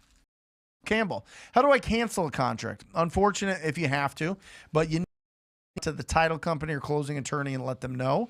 And then obviously I would have a professional courtesy to let the seller know. And what's going on? Yeah. Sometimes they'll require it in writing, and sometimes an email is enough. Yep. But even when we have to cancel, we do an email to all parties. You know, Yep. in the event of. Yeah, there you go. And by the way, just ask the title company. Yeah. What they Ask need. the title company what needs to be done to cancel. Okay. OG Leo asks, how do you deal with the 2-week gap in updating public records for comping? I guess it just depends on where that 2-week gap is. Are you talking about PropStream, Batch Leads, Zillow? What are you talking about there? Usually 2 weeks isn't too bad. You can obviously fill in that if there's a little bit of buffer. Now, both of these companies, Batch Leads and PropStream, claim that they update every single day. So there shouldn't be that much. You can see that there's probably some lag in it. Because it's nationwide. It's a lot of data. You got to give them time to upload. I mean, we try to upload some things and it takes, hours or whatever else. You know what I mean? Like sometimes it just takes longer. So that might be the delay. But if you have any questions, I would have either somebody review your values that you trust, or talk to your cash buyers, or talk to a real estate agent to see if they can give you any other comparables. That's probably your best bet. Yeah. Find or get your real estate license, get access to the MLS. Yeah, find a way to get that's into gonna the MLS. I mean, they have to keep it current by law. Yeah. It's part of the MLS rules and regulations they have. So. Yep. Patrick. Okay, we got you, Brent. Got a deal on the contract for $400,000. Assigned it for $480 yesterday. We should be closing on the 11th. $80,000 assignment. This is in San Antonio, Texas. 80,000. What are we talking about here? Oh, we're talking about 2 words. Massive deal, baby. Massive deal. Come on. Ugly houses, big checks. Good stuff, Patrick. You know what the beautiful thing is, Patrick? Listen, just do one of those once a month and it's $1 million. Boom. Simple as that. You already did it once. Rinse and repeat. Rinse and repeat. Rinse and repeat. I always love coaching my TTP coaching students that whatever your highest month of income is, make that your minimum standard.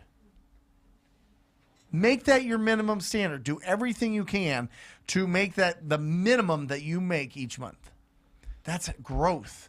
That's turning into a really powerful entrepreneur. A really strong person out there that is really making an impact and bringing on the right talent and building a real company. That's what I'm talking about. Awesome, Patrick. Couldn't be happier. That is phenomenal. $80K. Boom. Dude, Rocky. Texas people are the best. They're doing it without comps. Yes. Well, he probably maybe has access to the MLS or something.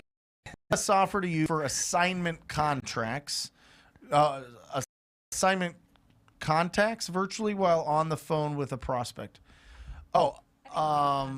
Contracts. Like getting like an e-signature? Yeah. Is that what we're talking about? What do you like? I like DocuSign. What do you like? Well, I mean, we have it all built in. Right. So, yeah. If they're virtually like on the phone with them, they're typing in the info, generating the contract, clicking a button, sending it from the same workspace. From your CRM. Yeah, that you from built. the CRM. But I mean, if you're looking for a digital signature, I mean, keep it simple. DocuSign is good.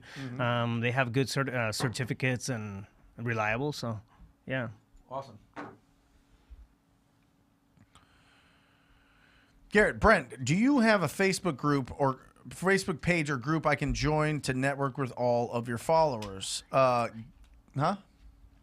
have one for the coaching students, a private hidden Facebook group for that.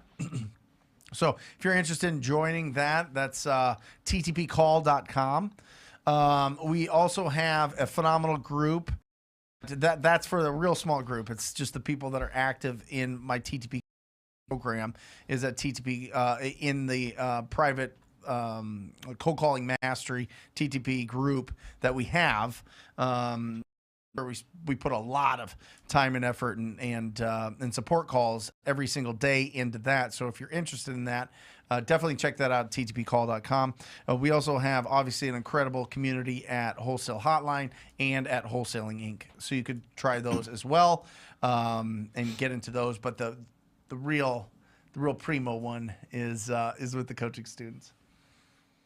Discord soon. And we're going to have a Discord soon, by the way. I'm learning a lot about that as a strapping 40-year-old man.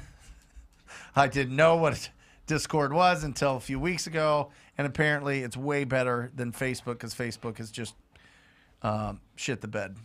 So we're going to have a Discord, and that's going to be really cool. And so, well, I'll be telling you all about that soon. Matt right here is putting it together.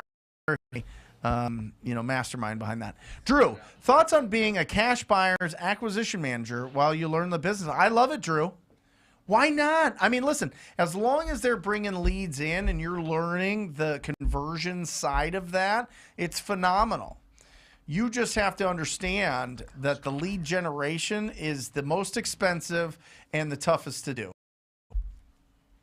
So are they going to teach you those things? Are you going to learn through osmosis?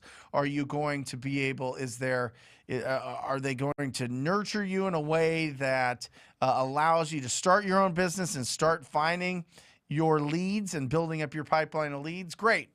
If they make you sign a non-compete, for 2 years or 3 years after or whatever it is, it's silly. I wouldn't do that. But if you want to be an acquisition manager to learn the sales side, great. But remember, you still got to find the leads and you still got to build a cash buyer database.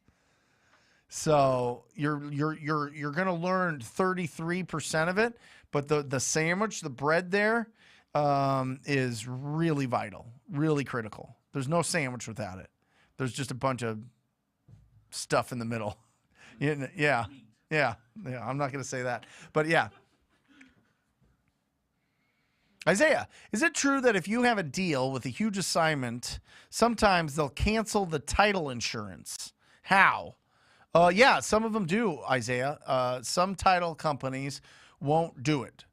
So you either have to do it as a double escrow, a double close, or you can just go to a different title company or buy your own title company at some point.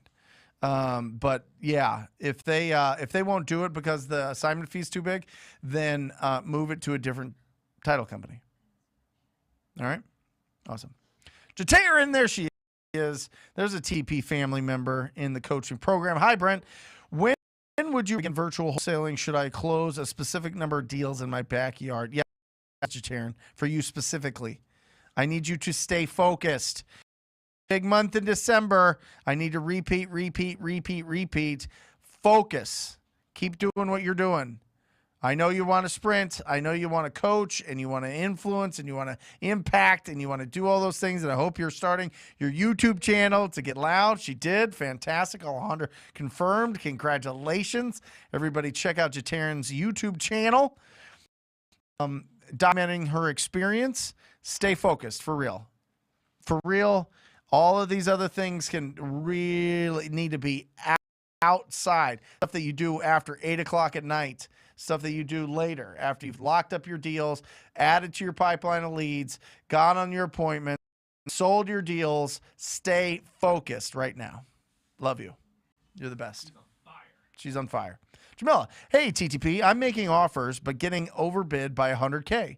I know I'm doing my ARV and analyzing right. How do I handle this beatdown? More leads. And then I would look at who are they selling it to that are paying 100K more? Are they selling it to hedge funds? Are they selling it to fix and flippers? Are they selling to buy and holds? Like, where are these? Are these really rough properties that are selling for 100K more? And are they actually selling for 100K more? What I would do, Jamila, is make sure that you're on everybody else's blast out emails. Track the addresses for what they put it out at and what it actually closed at, and you'll get a good idea. Now, typically the close price is going to be what the property was put under contract for, not what it was assigned for. But if it closed, you can get a pretty good idea of how much that sold for and what they're doing. But if people are outbidding you by 100,000, maybe they're seeing opportunity that you don't. That could be one of them. That could definitely be valid. Maybe they're seeing development potential, seeing value add onto these properties potential. That's typically when you get outbid by that much. Or maybe you're in a market where you can offer way closer to retail value and still make a nice profit. Jamil, let me know what market you're in if you would. I wonder what the price point is. Yeah. Where she's at, at 750s and above. I mean, that's not unreasonable. for somebody who's going to come in and actually do the flip to do 100K over. Yeah. But, Awesome. Teresa, would you say spend hours a week practicing comping properties is a good number? What list builder would you recommend to get started with? Thank you. Yes, Teresa. Yes, 1,000% yes.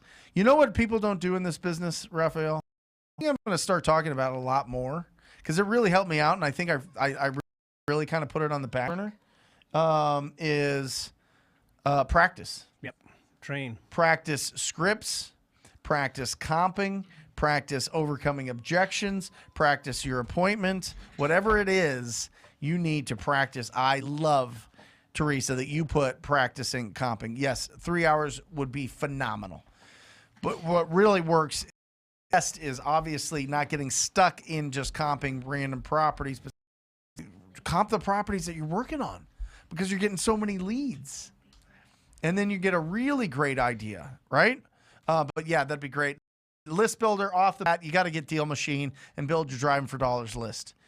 Guys, I'm telling you, we're going to put out a video this week. Deal Machine's virtual driving for dollars, it's coming out Friday, is bananas. It used to be you have to go to Chrome, you got to get an attachment, and then you can Google Map Drive. Now it's it's baked into their program.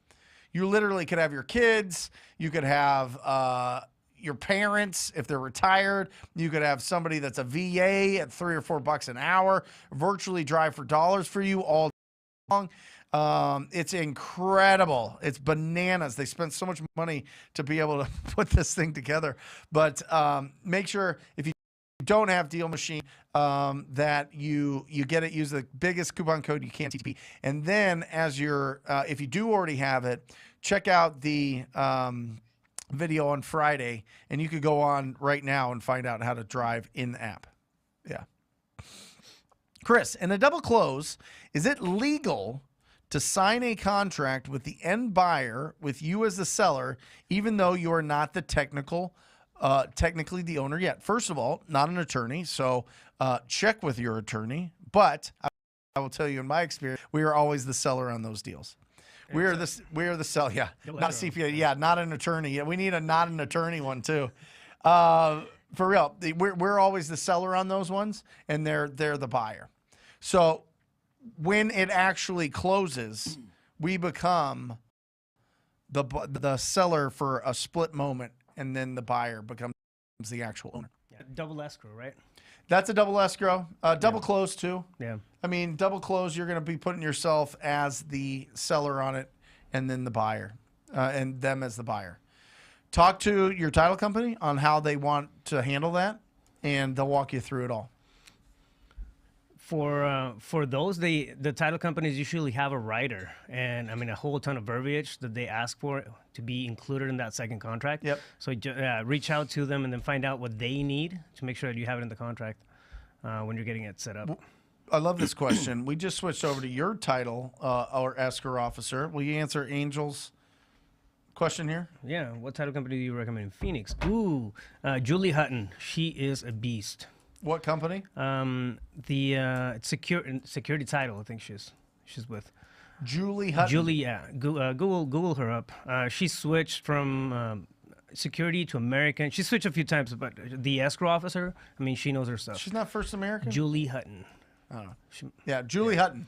Julie Hutton. She's in Surprise.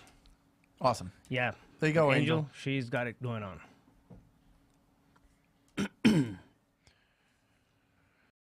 Wally Use. Can you pull it up and just find what company she's with? Somebody. Yeah. What you prefer to run comps? PropStream or Batch? PropStream for disclosure states, Batch for non-disclosure states.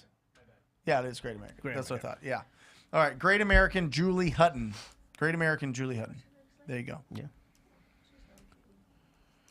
And apparently she's a QD. Yeah. That's what you said? All right. There you go. It's Alejandra. She's approved. So, yeah, we use both, honestly, because I've got students around the country, but also just in our own business. Jeremy, my disposition manager, really likes pulling lists from Batch even though we're in Phoenix and we're a disclosure state. He thinks that they're better. I like comping and I like the usability of PropStream. But Batch is catching up. Yeah. And Batch does a really great job in non-disclosure states. So either one of them, you get a discount with TTP. Boom.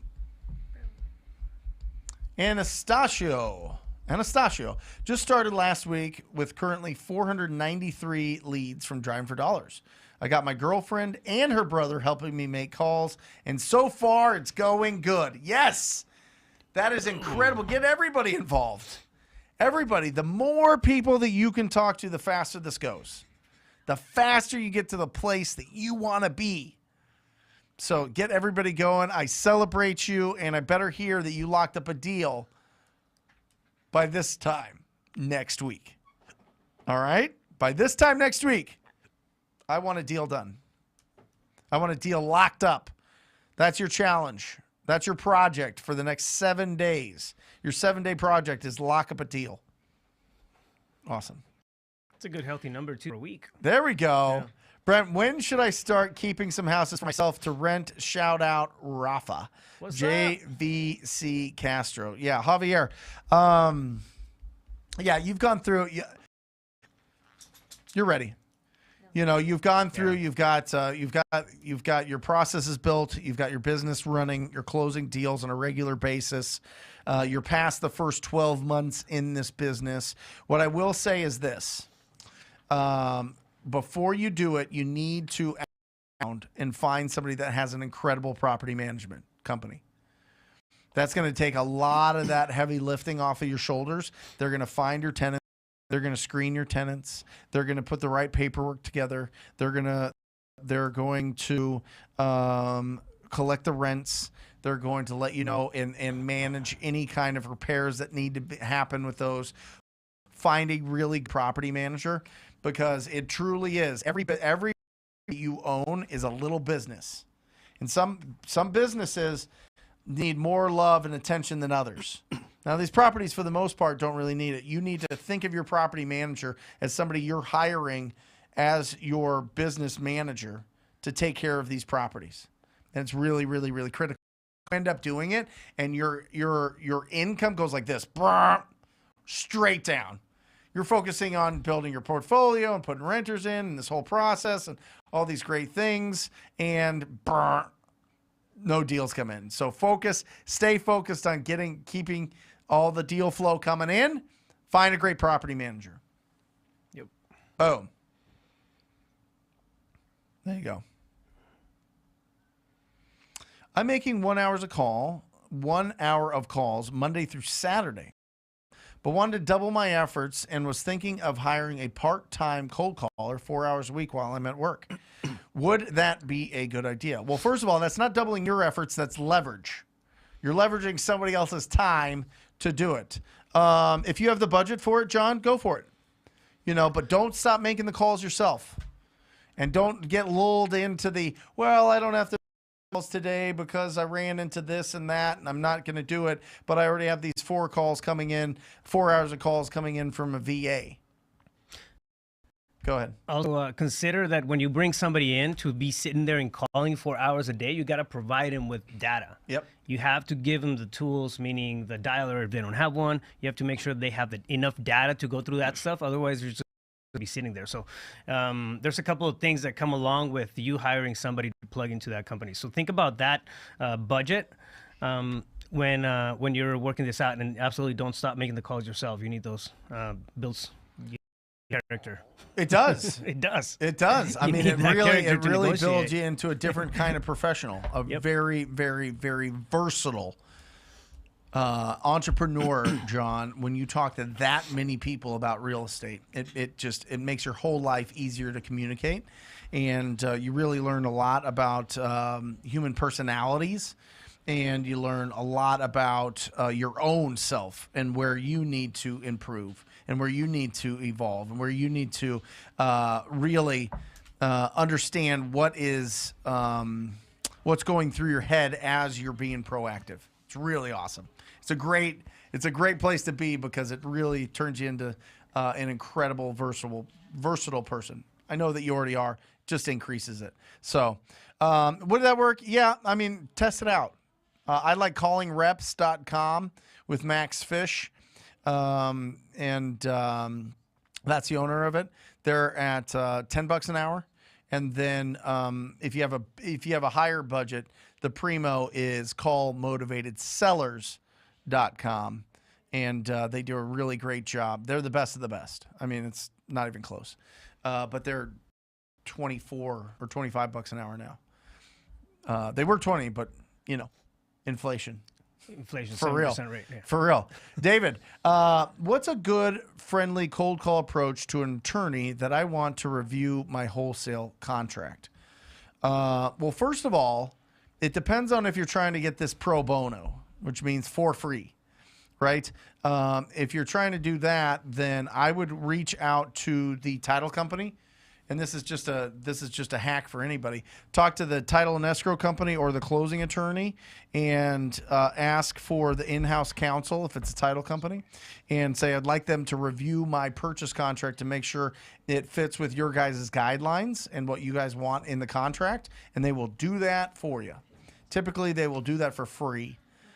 Because they already paid the attorney. They're on staff. So that's what they're there for. So that's what I would do, David. I would reach out to the title and escrow companies and have that conversation.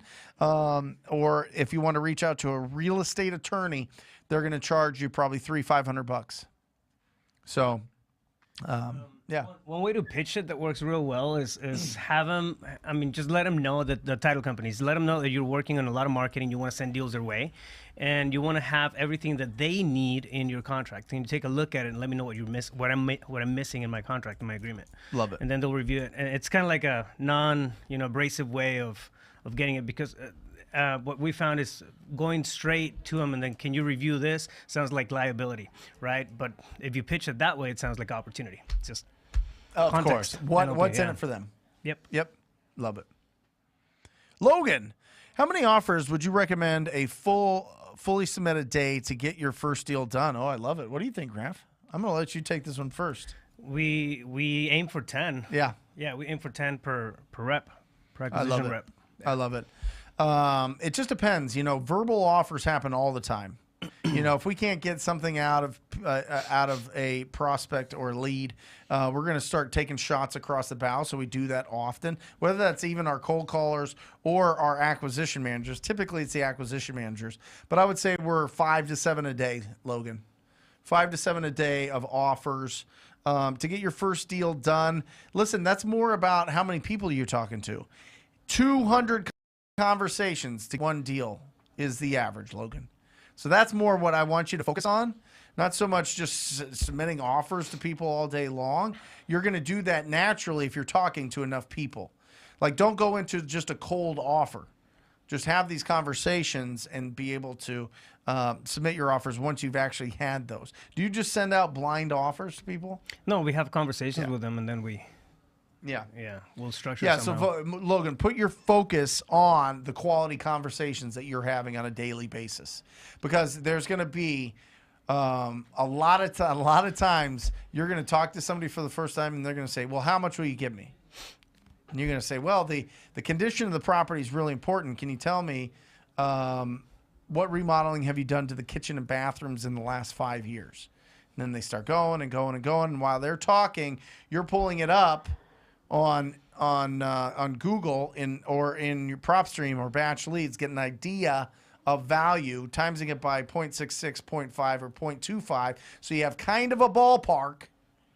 And if they really push you, Logan, and they're really like, no, just tell me what you would give me. That's that's all I'm curious about. Whatever. They don't really have a timeline or whatever else.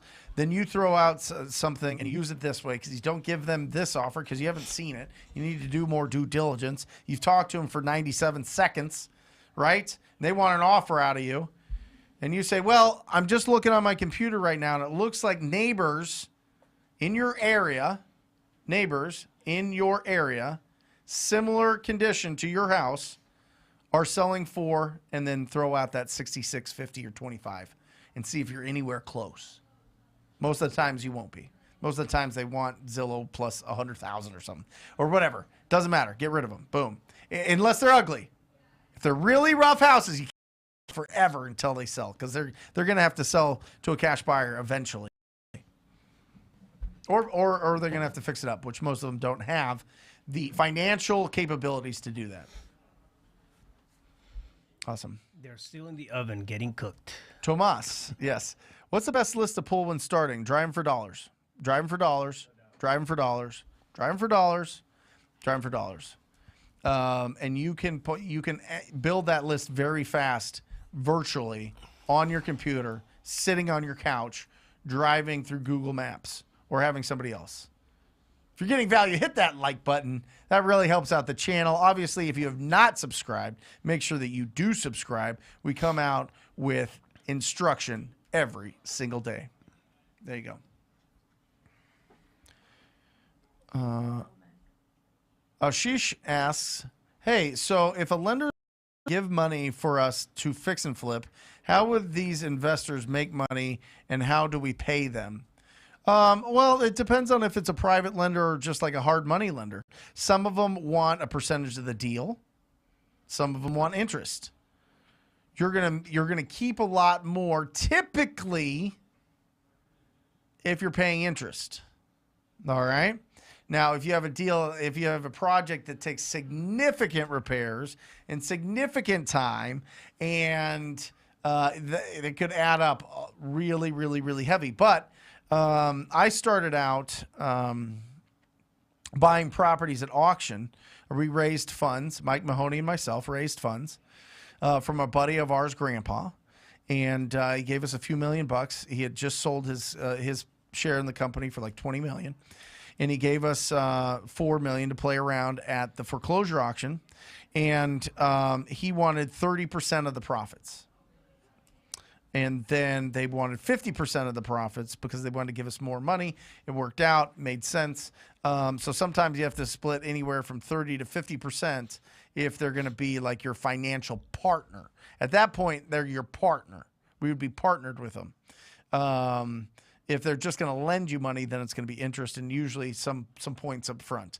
Whether it's 1, 2, or 3 points, which is a percent, like 1, 2, or 3%, and or some of them just have you sign like a transaction fee or a document fee or an origination fee. So just find out what their expectations are, Ashish.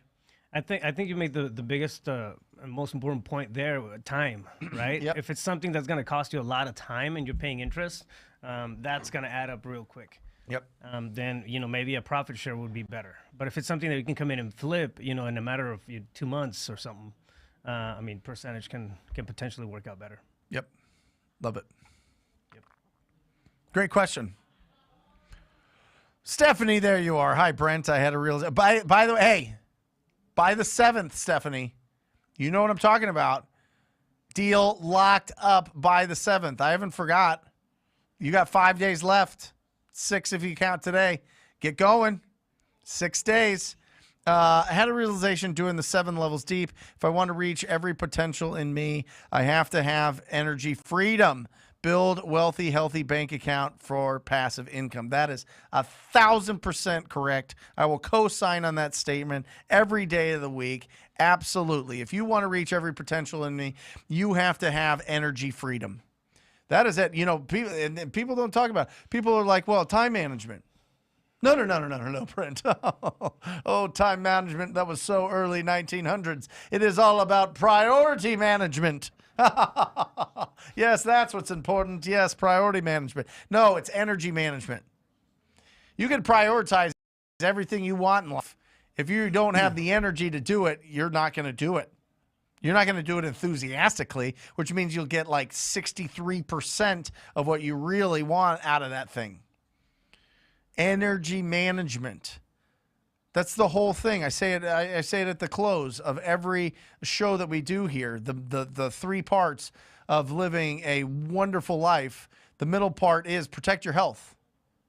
Protect your health, exercise, sleep, eat well, do all these things. Everybody knows that stuff.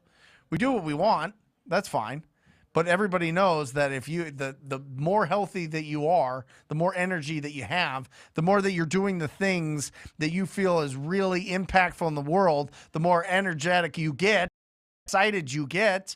So why not couple doing all these exciting things, building your real estate business with also getting healthier? You know what I'm saying? Yep. Love it. On my to-do list, I actually Thank have you, Stephanie. 7th. on my when I'm jotting down my to-do list, I actually have a little tab there that filters things out by if it takes away energy or if it gives me energy. For sure. Yeah. Oh, for sure. Yeah. I mean, Alejandra's like the master at protecting my energy. She is. I mean, ruthless that's what it is. gatekeeper. Yeah. She really is. Awesome. Jose, reverse comping. Use cash sales and add your fee. Does this eliminate the rehab guesswork? It could. It just depends. I mean, that's always going to play, Jose, right? Not all properties have the same rehab budget. So rehab needs to fit in there if it's really, but for the most part, you're right. Reverse comping. Yep. Sales, add your fee to it, and that should get you close as long as they're similar condition. Yeah. If you've got one that has a foundation issue, it's going to be a lot different than one that doesn't. And just make sure that the comps, single story go with single story, 2 stories go with 2 story, 3 story goes with 3 story, townhouses go with townhouses, condos go with condos. Houses are comped with manufactured houses, right? Multifamily comping with multifamily houses. Try to keep them in the same area. 1 bathroom properties with 1 bathroom properties. That is it. I mean, hopefully you can add a second bathroom, but if there is no potential to do that, or it's not easy enough to do it, or it's a huge budget to do it, you are limited by how that property was built. Until 100 years from now when it's all bulldozed anyway and we're floating in the sky somewhere. I don't know. I'm not a futurist. I don't know how to predict. Are you it. talking about the metaverse? No, well, yeah. We'll be floating in the metaverse. We'll just be like brains hooked to the Matrix. Yes. That's cool. That's right. Brent, what percentage of your solid deals come from cold calling versus, well, they're the same. We cold call our driving for dollars. So maybe you're thinking door knocking, maybe, or some other way to reach out to them. But all of our deals from driving for dollars either come from cold calling or texting them. So you drive for dollars to get the list. You get the phone numbers from batchskiptracing.com. Batchskiptracing.com. You get the phone numbers there, and then you call them. So they are not mutually exclusive. They are combined. Javier, have a closing this Friday. That deserves a bell ring. Hey, don't be so stingy with the little I have a closing. Tell us a little bit more about it, brother. I mean, come on. What are we making? What are we doing here? Yeah, what are we? Give us some juice. Come on. Give us the good stuff. Boom. Congrats, Javier. Awesome. Javier, congratulations. Give us a little bit of extra juice in there, bud. Tell us what city and what you're making. That'd be awesome. And then people can squat up with you. Ashley, is it better to have an offer ready to give a seller, comped the property and everything, or get in contact with the seller, then come up with the offer? Ashley, you get the award for question of the day. I love that you asked this question, Ashley, because a lot of people are doing a lot of work before they ever have a conversation with the property owner. Let me tell you this. It starts with the conversation. It starts there, right? You don't know if they want to sell. You don't know what's going on with that property. You don't know if you can get a hold of them. I am telling you, I wasted so much time early on comping properties that I never got a hold of. And it just was a huge distraction, and I had to cut that out. And I see a lot of times with new people that I'm coaching one-on-one, and I'm talking and or getting DMs or whatever else, and they're like, do I comp this? I comp this. And I said, did you talk to him? No, I haven't talked to him yet. What are you doing? You don't know. Always talk to him first, Ashley. This is huge, and I'm glad you asked this because I think this is a question that a lot of people have in their hearts and their minds. What do I do? Do I comp this thing first? No. Have a conversation first. there has to be a willingness to sell that property. Or you're just comping something that could change in 90 days, 100 days, 3 years, 10 years. Talk to him first. Great question. Is that it? That's it. Boom. We ended on a great high note. Come on over, guys. Guys, this show could not be done without the incredible crew here. We've obviously got my co-host, Rafael Cortez, the man, the CEO Pulse. Guys, if you're not listening to his podcast, it is absolutely bananas. We've got Matt. He directs all this. We've got Aaron doing the audio and getting in the comments. And obviously, Alejandra is the queen of picking out the comments and keeping us all organized and getting the best questions on the show. Guys, in a few hours, stay tuned. Look for it popping up. Make sure you hit your alerts button. You do not want to miss this conversation we're going to have with Tim Bratz. Went from just doing, regular deals to owning, I think it's like 4,000 or 5,000 doors.